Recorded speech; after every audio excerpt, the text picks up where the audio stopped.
Hello students, तो चलिए आज हम लोग शुरू करते हैं क्लास 10 के एक्सरसाइज 5.3 के क्वेश्चन नंबर 8 का। तो हमारा क्वेश्चन नंबर 8 क्या है? तो find the sum of 51 terms of an AP whose second and third terms are 14 and 18 respectively. तो इस क्वेश्चन में हम लोगों को क्या बोला गया है कि हम लोगों को 51 टर्म्स का सम फाइंड करना है अगर उस एपी का जो सेकेंड टर्म है वो 14 है और थर्ड टर्म जो है वो 18 है। तो देखिए यहाँ पर जो हम लोगों को गिवन वैल्यूज है वो हम लोग लिख लेते हैं, जैसे कि second term that is a2 का वैल्यू हम लोगों को 14 गिवन है और थर्ड टर्म a3 का वैल्यू कितना गिवन है? तो 18 गिवन है। तो अब हम लोग क्या करते हैं, a2 को हम लोग क्या लिख सकते हैं, a प्लस डी लिख सकते हैं। तो a प्लस डी क्या हो जाएगा? 14 हो जाएगा। और a3 को क्या लिख सकते हैं? तो a प्लस 2d लिख सकते हैं। तो ये क्या हो जाएगा? 18 हो जाएगा। अब आप लोगों के दिमाग में आ रहा होगा कि आपने इसको डायरेक्ट कैसे लिखा। तो जो लोग मेरे साथ बहुत शुरुआत से ये चैप्टर पढ़ते आ रहे हैं उन लोगों को तो तुरंत समझ में आ गया, लेकिन जो मेरे चैनल पे नए हैं उनके लिए मैं बता दूं हमारे पास क्या फॉर्मूला होता है, an is equals to a plus n minus 1 into d. अब जैसे कि यहाँ पर a2 का वैल्यू था तो ये हम लोग कैसे निकाले, a प्लस n की जगह क्या हो जाएगा 2 माइनस 1 इंटू डी। इसीलिए हम लोग a2 को कैसे लिख सकते हैं, a plus D, directly D लिख सकते हैं। तो आप लोग चाहो तो ऐसे भी सॉल्व कर सकते हो, वरना डायरेक्टली भी लिखोगे तो बात बराबर हो जाएगा। अब इसमें क्या है, यहाँ से अगर a का वैल्यू निकाले तो क्या हो जाएगा, 14 माइनस डी हो जाएगा। यहाँ पर हम लोग पुट कर देते हैं, put a is equals to 14 minus d.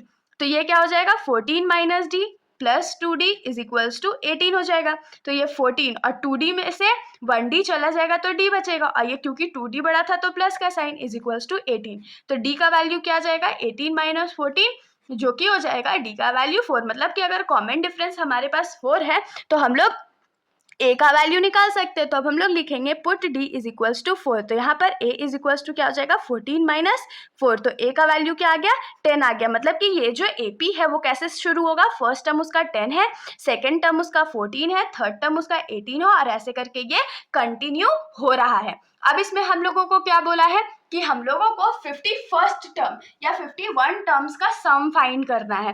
तो हम लोगों को यहाँ पर पता कौन कौन से वैल्यू है, a का वैल्यू 10 पता है, d का वैल्यू 4 पता है, और n कितना है, तो 51 है। तो चलिए हम लोग सम फाइंड कर लेते हैं फटाक से। तो सम का फॉर्मूला क्या हो जाएगा, Sn is equals to n/2 into 2a plus n minus 1 into D.